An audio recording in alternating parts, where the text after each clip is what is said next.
Gostaria que você já deixasse a sua Bíblia aberta no capítulo 28 de Mateus. Capítulo 28 de Mateus. Evangelho segundo escreveu São Mateus. Capítulo 28. Eu trabalhei muitos anos viajando pelo interior de São Paulo, pelo sul de Minas, e trabalhando com vendas. E eu, por experiência, sei que as estradas de São Paulo, as rodovias de São Paulo são as melhores do país. Transitei por muitas delas e conheço bem os seus pontos. E nessas viagens eu percebi que foi um costume das concessionárias construírem aqueles postos de usuários, de atendimento ao usuário. Você já deve ter parado em algum. Aqueles postos que tem um banheiro, ele tem um estacionamento, muitos tem enfermeiro, tem bebedouro, tem alguns que tem até um café e uma bolacha. É massa, uma bolachinha. E ali você pode parar, usar o banheiro, passar uma água no rosto para poder dar uma acordada se você estiver meio sonolento, né? Isso é muito legal. Então as concessionárias têm esse costume. Estudando um pouco mais, eu percebi que esses postos de descanso, eles têm uma raiz no mundo antigo. Antigamente, entre as estradas, elas eram muito acidentadas, não eram como agora, né? Os terrenos eram muito acidentados, esburacados, mas a história diz que Ciro, o Grande, ali por volta do século IV antes de Cristo, ele construiu alguns postos nas estradas ali do seu reino, do seu império, porque ele precisava, além do trânsito das mercadorias e de tudo mais, ele precisava de que esses postos fossem postos de descanso para os seus mensageiros que levavam as suas cartas com documentos administrativos, com mensagens urgentes, para que esses mensageiros, né, o famoso carteiro, levava as suas mensagens, e esses postos, eles serviam de descanso. E em muitos casos, quando a mensagem precisava ser entregue com muita urgência, eles trocavam os cavalos nesses postos que ficavam nas estradas, para as mensagens chegarem mais rápido nas províncias, nos demais governadores. A história conta que o próprio Ciro, ele percorreu essas estradas, esses postos, para calcular o tempo de viagem que os seus mensageiros teriam que ter para poder chegar as mensagens nas suas províncias, nas ramificações do seu império. E a vida desses mensageiros era um pouco bruta, porque eles tinham que entregar a mensagem, não podia violar o envelope, ou violar o papiro ali, vamos dizer assim, né? 9 envelopes. Então, para entregar essas mensagens, muitas vezes urgentes, então eles tinham que ser pessoas de muita confiança do rei para poder entregar esse material. E as estradas eram acidentadas, as jornadas eram muito longas, tinham casos onde eles até se despediam da família porque não sabiam se ia voltar. Já fazia o testamento, já deixava os bens para os filhos, né? Com a ascensão do Império Romano, os romanos, na medida que eles foram conquistando as cidades, eles foram pavimentando estradas até essas cidades. E todas essas estradas também ligavam até Roma. Então o Império Romano, ele tinha uma logística muito grande, muito forte, além da sua política. As estradas se tornavam pavimentadas, era mais fácil circular. E também era mais seguro, porque eles colocavam guarnições militares em alguns trechos das estradas, permitindo que os viajantes tivessem segurança para viajar. E também os mensageiros, os carteiros, né? Os que trocavam as mensagens de uma cidade para outra. Normalmente o carteiro no mundo antigo, ele tinha essa função de levar mensagens do rei, mensagens que levavam informações importantes em relação ao governo. E o texto que nós vamos ler, em Mateus 28, ele também conta a história de um mensageiro que também tinha uma mensagem importante para dar, tinha uma mensagem importante para levar aos seus destinatários. E esse mensageiro também abriu mão de tudo que ele tinha, abriu mão de todo o seu conforto, para poder levar essa mensagem adiante, para poder levar essa correspondência com a máxima urgência possível. E o caminho pelo qual ele percorreu foi um caminho que o levou à morte. Esse mensageiro, ele tinha algumas pessoas para ajudá-lo nessa tarefa de entregar essa mensagem. Uma mensagem que ele recebeu. Uma mensagem de amor que ele recebeu para entregar. Só que para entregar essa mensagem, esse correspondente, esse mensageiro, teve que morrer para poder entregar a mensagem na qual que ele recebeu. Jesus é esse mensageiro. Jesus recebeu essa mensagem de Deus aos homens. Ele mesmo era a própria mensagem. O seu corpo era a mensagem aos homens. Jesus era o mensageiro que trazia a mensagem de amor no seu corpo, para dizer aos homens que Deus os amava. Esse mensageiro, no tempo que ele esteve carregando essa mensagem, ele conseguiu recrutar algumas pessoas, alguns mensageiros com ele também, para que eles tivessem a mesma convicção de entregar essa mensagem junto com ele. Só que o principal mensageiro, o mensageiro da paz, o mensageiro do amor, ele foi pendurado. Essa carta de amor de Deus foi rasgada no madeiro. Os seus discípulos o viram rasgando-se naquela cruz e sangrando até a morte. Ora, a mensagem de Deus parece que estava perdida. A mensagem de Deus, ela ficou perdida 3 anos, 3 dias. Mas a mensagem de Deus ressuscitou. A mensagem de Deus aos homens, a mensagem de resgate, a mensagem de amor, ela ressuscitou. Por hora os discípulos devem ter ficado perdidos, assustados, amedrontados, sem saber o que fazer, dispersos. A mensagem de Deus morreu. Mas o Senhor Deus ressuscitou a sua mensagem de amor aos homens. A sua mensagem atingiu o coração dos homens quando Ele ressuscitou. E os seus discípulos, aqueles pelos quais ficaram 3 longos anos com Jesus, o viram ressuscitado. Aquela mensagem foi novamente trazida à tona. E o que Jesus faz na leitura desse texto que nós vamos ler agora, na leitura do texto de Mateus 28, verso 18, eu quero que você acompanhe comigo, Mateus 28, verso 18. Jesus aparece ressuscitado, a mensagem novamente está de volta, a mensagem de amor, a mensagem daquele que abriu mão de toda a sua glória. Parece que tudo estava perdido, mas a mensagem voltou novamente. E ele diz assim para os seus discípulos no verso 18 do capítulo 28: toda autoridade me foi dada no céu e na terra. Ide, portanto, fazei discípulos de todas as nações, batizando-os em nome do Pai, do Filho e do Espírito Santo, ensinando-os a guardar todas as coisas que vos tenho ordenado. E eis que estou convosco todos os dias até a consumação do século. É esse mesmo Jesus que havia sido morto, ele aparece ressurreto diante dos seus discípulos. Aqueles que estavam sem esperança, aqueles que haviam perdido a esperança de que o reino de Deus havia se instalado entre eles, agora eles têm a confirmação de que Jesus está diante dos seus olhos. A carta que havia sido rasgada na cruz, ela foi restaurada em glória 3 dias depois. E eles tinham convicção de que o amor de Deus, a mensagem do reino de Deus, estava diante deles viva. Era o Cordeiro de Deus que tira o pecado do mundo. E Jesus encontra eles, os seus discípulos, e os relembra que toda a autoridade que foi dada a ele, não era novidade para os seus discípulos, porque ele, quando tinha 12 anos, ele já demonstrou a sua autoridade, porque ele ensinava com autoridade.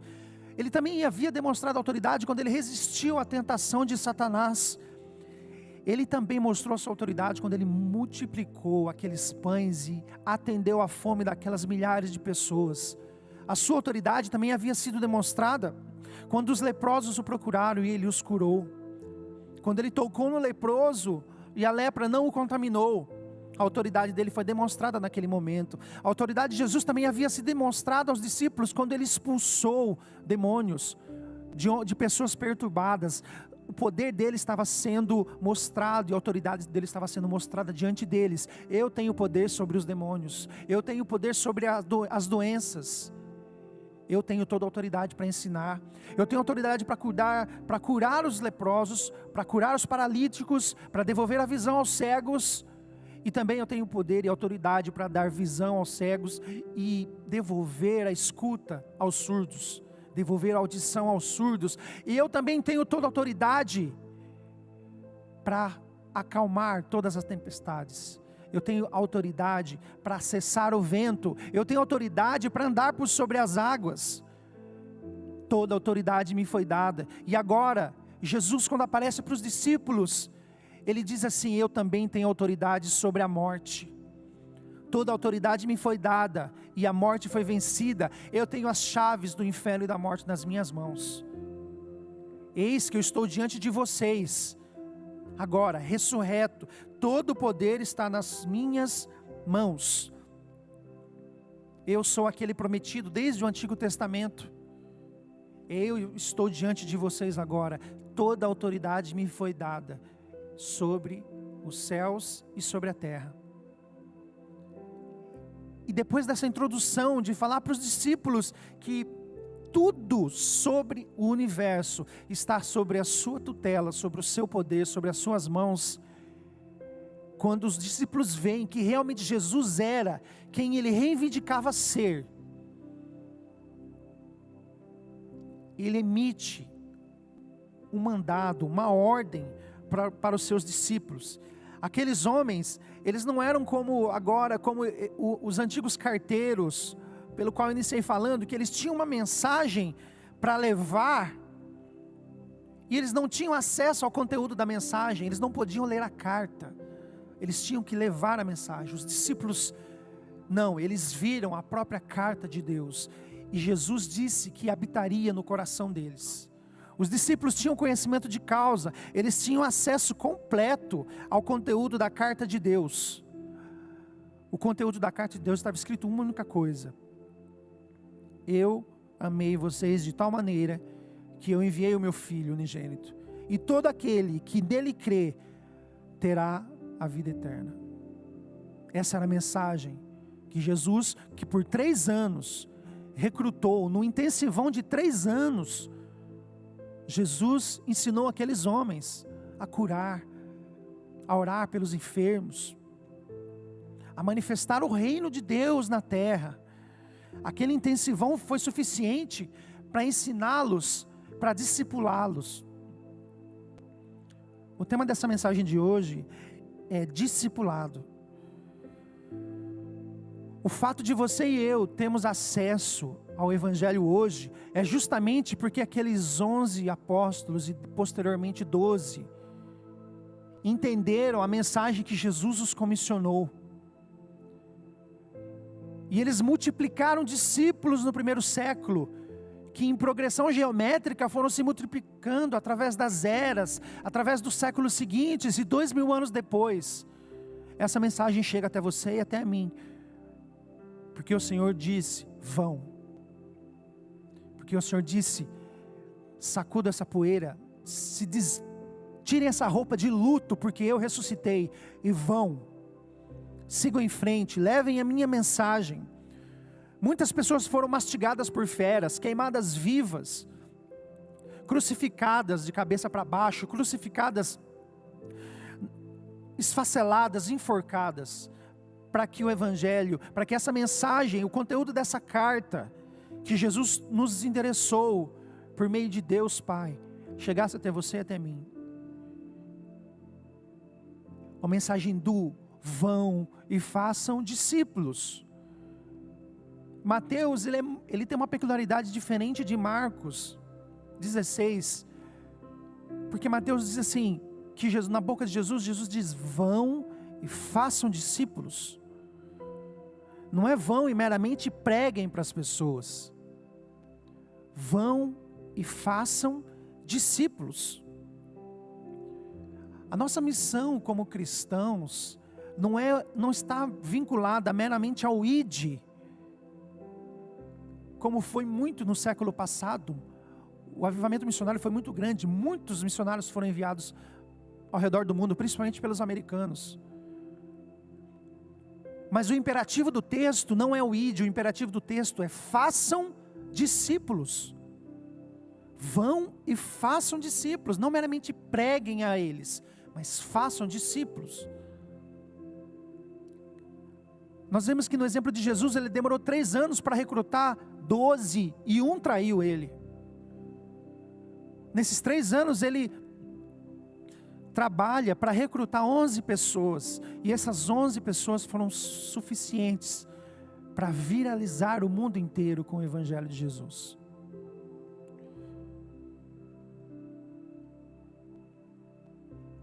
Jesus tirou o luto do coração daqueles homens que havia pensado que tudo estava perdido, que a mensagem, que a morte de Jesus era o fim. Mas quando Jesus aparece para eles, ele está injetando ânimo no coração de cada um deles e dizendo: vão. De tudo que vocês viram agora, de tudo aquilo que vocês presenciaram, de tudo aquilo que eu ensinei vocês, agora vocês vão pegar tudo isso e vão fazer discípulos. Assim como eu recrutei vocês, eu quero que vocês façam da mesma forma. E aqui eu queria apontar para você, brevemente, 3 características de alguém que é discípulo de Jesus, de alguém que realmente entendeu o Evangelho, de alguém que vive Cristo nos seus dias, no seu coração, na sua mente. A primeira característica de um discípulo de Jesus é que ele é morto para si mesmo.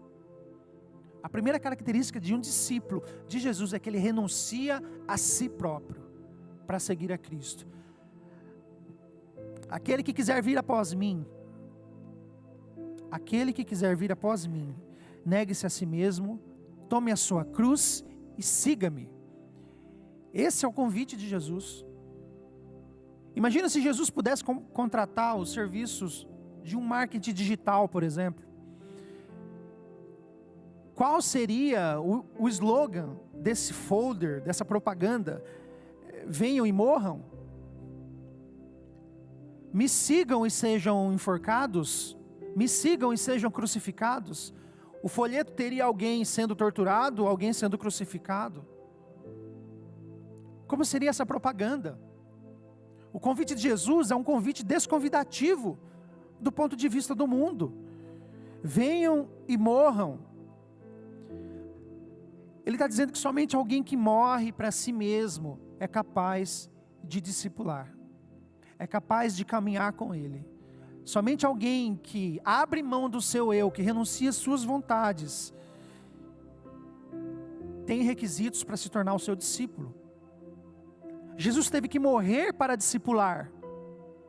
Jesus teve que sofrer uma morte de cruz para que a sua ressurreição pudesse possibilitar que os seus discípulos fossem enviados.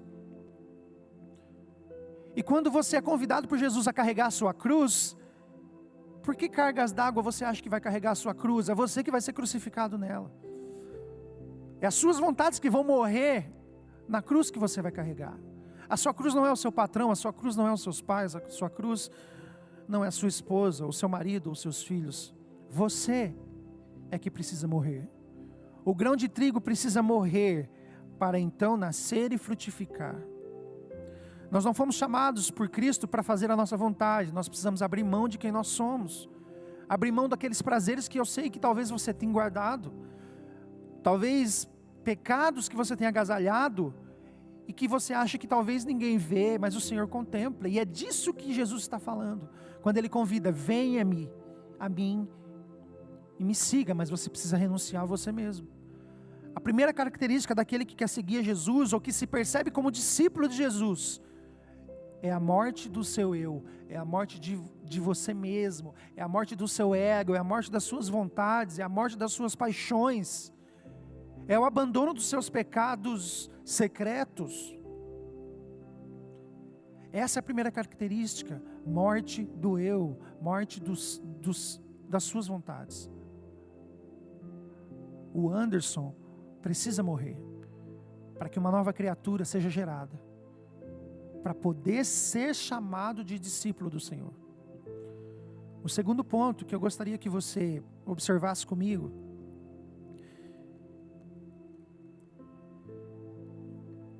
quanto menor é a visão que você tem de Jesus, menor é o seu discipulado. Quanto menos brilho Jesus tiver aos seus olhos, menor vai ser o brilho do seu discipulado. Nós precisamos ser férteis O discípulo de Jesus, uma das características dele, a segunda característica nas quais eu aponto para você, pelo menos 3 serão hoje. A primeira é: morra para você mesmo. A segunda é: seja fértil. A fé que chegou até você, ela não tem um fim em você. Ela não é um fim em si mesma, de forma superficial. Você é parte de um processo, você é parte de uma linha de produção, pelo qual o Senhor te chamou para proliferar o Evangelho, para levar adiante essa mensagem que chegou até você, essa mensagem que te alcançou com graça, e te fez chorar o dia que você entendeu quem você era sem Cristo.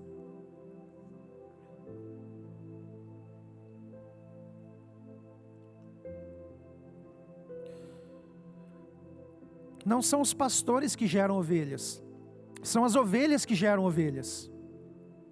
Nós precisamos, como chamados por Cristo, gerar ovelhas, porque ovelhas geram ovelhas. A comissão, ou a ordem que Deus deu para os discípulos, serve para cada um de nós. Eu vou repetir: a fé não é um fim em você. A sua salvação não é um fim em você. Jesus não veio para morrer só por você. Ele te comissiona a levar essa boa nova adiante, a levar essa boa nova do Evangelho à frente. Não seja uma pessoa estéril, que na sua contabilidade você não pode somar alguém que você ajudou a caminhar aos pés de Jesus. Se é que você tem a experiência da salvação no seu coração, se é que você já entendeu quem é Jesus e a importância do que Ele fez. A gente precisa ter eficácia do que o coronavírus tem, de viralizar, de contagiar numa progressão geométrica. Uma pessoa é capaz de contaminar milhares. Você já parou para pensar que talvez o vírus é mais eficiente do que você? Na emancipação do reino de Deus, você tem uma mensagem que traz vida. O coronavírus tem uma mensagem de morte. Quem ele toca pode ser levado a óbito, mas você tem uma mensagem de vida eterna, que está dentro de você. Você tem acesso à mensagem de Deus, não é um envelope oculto, na qual você entrega às pessoas. Não, você mesmo é a mensagem viva do Evangelho, porque você foi alcançado. É necessário que você seja fértil, reproduza discípulos. É para isso que Jesus nos chamou. Vão e façam. E é necessário que nós sejamos férteis na nossa vida cristã. A mensagem está dentro de nós, porque Cristo habita o nosso coração. E a sua missão não é converter pessoas. A sua missão não é abrir o coração das pessoas e colocar o Evangelho lá dentro. Quem faz isso é o Espírito Santo. Você é chamado para produzir discípulos. Convertidos quem faz é o Espírito Santo de Deus. Tem um pastor presbiteriano do século XVIII, muito conhecido, Charles Finney. É uma pessoa que mistura muitos sentimentos dentro do presbiterianismo, porque o homem pregava demais. O homem era considerado um dos maiores avivalistas dos Estados Unidos no século XVIII. Multidões iam para ouvi-lo. Multidões se ajuntavam, se aglomeravam para ouvir aquele homem pregar. Pregava com vigor, com força, com veemência o Evangelho de Jesus. As pessoas iam aos montes ouvir ele. Ele pregou muitos anos. O principal ministério dele foi nos arredores de Nova York. E ele ia nas periferias, nos becos, e ele pregava o Evangelho e as pessoas iam. E uma coisa que ele inaugurou foi o apelo. No final, uma das coisas que ele fazia no final das suas pregações era o apelo. Quem quiser vir a Cristo, venha até a frente, levante a sua mão e repita as palavras comigo. E acredita-se que ele evangelizou, ou o Evangelho chegou por meio dele, cerca de 500 mil pessoas. Na Nova York do século XVIII, e outras pessoas do país também, mas a maioria na periferia de Nova York. O problema daquele cara é que ele dizia para as pessoas que quando elas levantassem as mãos, elas já se tornavam discípulas, ou discípulos de Jesus, apenas com aquela confissão verbal, aquela confissão superficial. Ele calculava as pessoas evangelizadas dessa forma, conforme elas levantavam as mãos. 3 anos depois, mais ou menos, aquelas regiões nas quais Finney pregou, em Nova York, cerca de 2 ou 3 anos depois, eram as regiões com maior índice de criminalidade dos Estados Unidos. Mas o que aconteceu? Se as pessoas foram alcançadas pelo Evangelho, se elas confessaram publicamente que Jesus era o Salvador delas, esse talvez é um dos erros que eu e você talvez temos cometido, de achar que discipulado, tornar discípulos, basta uma confissão verbal. Finney pregava, mas ele não acompanhava as ovelhas. Ele lançava, aquela emoção do Evangelho durava alguns dias, por algum momento, mas depois as pessoas voltavam à normalidade, porque não havia manutenção, não havia caminhada. Jesus andou por 3 anos com aqueles 12 caras, e um deles ainda o traiu. E não era com um sermão, meramente, que as pessoas iam se tornar discípulos de Jesus. Veja bem, há uma diferença entre aquele que passa a conhecer a Cristo e aquele que se torna discípulo de Jesus. O discípulo de Jesus, ele é fértil, ele reproduz discípulos. Não basta meramente nós falarmos de Jesus para as pessoas. É necessário que, se você tem acesso a essas pessoas, você caminhe com elas, para que elas se tornem discípulos, para que elas viralizem o Evangelho a outras pessoas, como o marketing multinível. Talvez esse seja um ponto positivo do marketing multinível. Você conversa com uma pessoa, e se essa pessoa conversar com outras pessoas e conseguir, tudo aquele lucro daquelas pessoas vão para você. É quase mais ou menos isso. Mas o Evangelho ganha porque as pessoas são contaminadas, no bom sentido, pelo Evangelho de Jesus, e elas discipulam. A sua missão é discipular. Não se preocupe com a conversão, porque não está na sua alçada e nem na minha.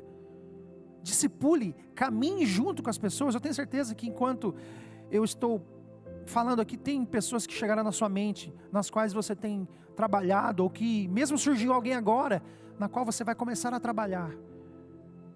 Se você discipular uma pessoa por ano, ano que vem essa pessoa vai discipular mais uma. E a progressão geométrica disso é que talvez em 30 anos, 4 bilhões de pessoas possam ser evangelizadas. Se você realmente fazer discípulos, eu não estou dizendo de conversas informais sobre o Evangelho, mas caminhada, fertilidade, caminhar com ele até que ele alcance maturidade espiritual, para poder caminhar sozinho e ir fazer outros discípulos também. O primeiro ponto de um discípulo é: morra para você mesmo. O segundo é: seja fértil. Abrace o ID de Jesus e vai para cima. Pegue o WhatsApp das pessoas nas quais você tem conversado e acompanhe ela semanalmente, mensalmente. E o terceiro ponto é o cuidado com aquilo que foi gerado por você, com aquilo que você vem trabalhando. Seja cuidadoso, morra para você mesmo, seja fértil, mas e por último, seja cuidadoso. Como vocês sabem, deixa eu tomar uma água aqui.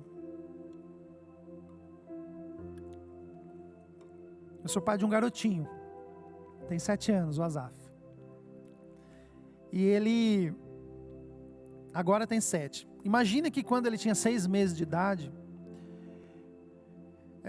eu e a Raquel, depois que a gente trocou 6 meses de fralda, imagina, fez a mamadeira por 6 meses, deu banho por 6 meses, trocou a roupinha dele por 6 meses, a gente está exausto, a gente não tem dormido, a gente está morrendo de sono, está cansado, a gente precisa de folga. Aí a gente pega o Azaf com 6 meses, coloca ele no sofá, olha nos olhos dele e diz assim: Azaf, papai e a mamãe, cara, a gente vai sair de férias 2 semanas, tá bom? A gente está cansado, a gente precisa de um tempo para a gente, então não se preocupa, porque você já viu como que troca a fralda, você viu o papai e a mamãe fazendo isso por 6 meses, como que troca a fraldinha sua, o seu mamar você já sabe como fazer, o leite está lá na geladeira, tem um banquinho para você subir, pegar o leite e tal. Se tiver com dor de cabeça, alguma dorzinha, tem a caixinha de remédios lá. Tomar banho também, você já viu como faz, só lavar aqui, lavar ali e tal, você já sabe onde é. Deixa tudo bonitinho, tudo limpinho. Imagina uma situação dessa, se a gente fizesse isso na prática, 1 ou 2 dias no máximo, a gente seria preso por abandono de capaz, e ele não conseguiria ter se virado sozinho. Por que no discipulado, às vezes a gente trata dessa forma? Você começa a conversar com alguém e você acha que apenas falando para ele como devem ser as coisas, ele já vai conseguir caminhar sozinho. Cada vez que você conversa com alguém para falar do Evangelho de Jesus, para discipular essa pessoa, você precisa ter isso em mente. Você acabou de pegar um filho para criar. E o novo nascimento implica que você está realmente com um recém-nascido na fé aos seus cuidados. E que você precisa caminhar com ele, ter o cuidado, não terceirizar para uma babá. O filho é seu. Você falou de Jesus para ele, tem essa paternidade cristã de caminhar com ele. De aos seus cuidados, ele começar a caminhar e crescer e ganhar estrutura e começar a andar de forma que ele consiga caminhar sozinho. Aí você aprendeu a fazer discípulos. Veja bem como que é raso somente você falar que prega para alguém. É necessário que você caminhe com ele, que você nutra ele com a palavra de Deus, com um abraço, com uma exortação, com um conselho, para que aí você veja aquele discípulo aprender a andar, crescer em desenvoltura e a caminhar sozinho. E esse discípulo que você discipulou vai discipular outros. Você encontra isso claramente nas epístolas também, não só nos evangelhos. Nós vemos Paulo falando aos Coríntios, na 1 de Coríntios 4:15, ele está chamando a atenção dos Coríntios, falando, olha, vocês podem ter até Timóteo cuidando de vocês, ou Apolo, mas eu gerei vocês. Eu gerei vocês na fé. Vocês são os meus filhos. Eu tenho cuidado com vocês. Eu não quero que qualquer vento de doutrina invada a mente de vocês e vocês se percam. Eu quero que vocês caminhem e cresçam. Eu quero parar de dar leite para vocês. Eu quero que vocês consigam caminhar sozinhos na fé. Aos Gálatas ele fala a mesma coisa. E olha a metáfora da paternidade ali, ou da maternidade cristã. Eu tenho dores de parto por vocês, porque eu quero que Cristo seja gerado em vocês.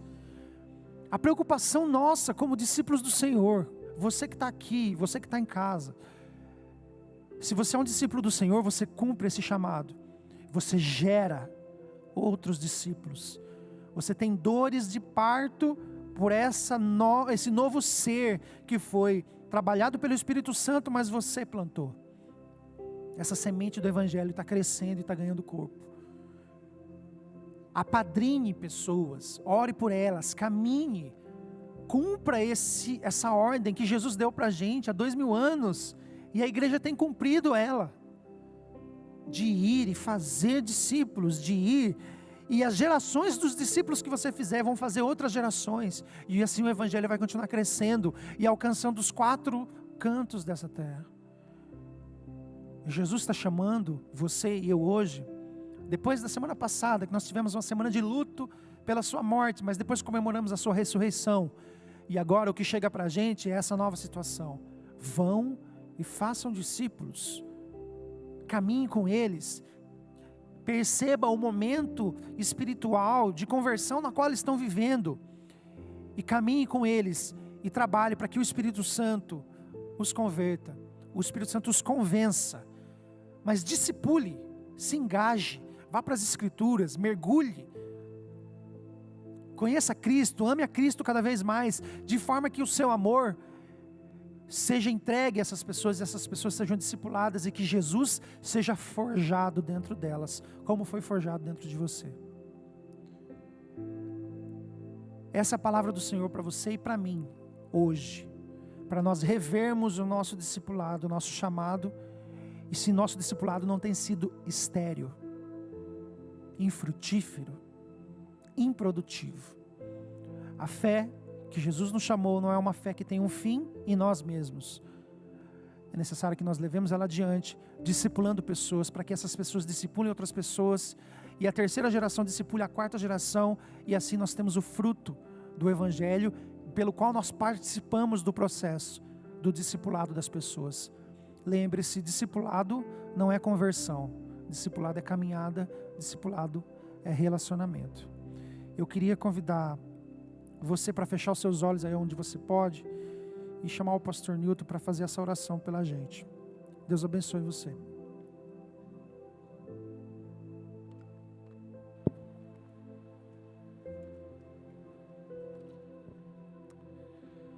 Vamos orar por essa palavra, desse desafio.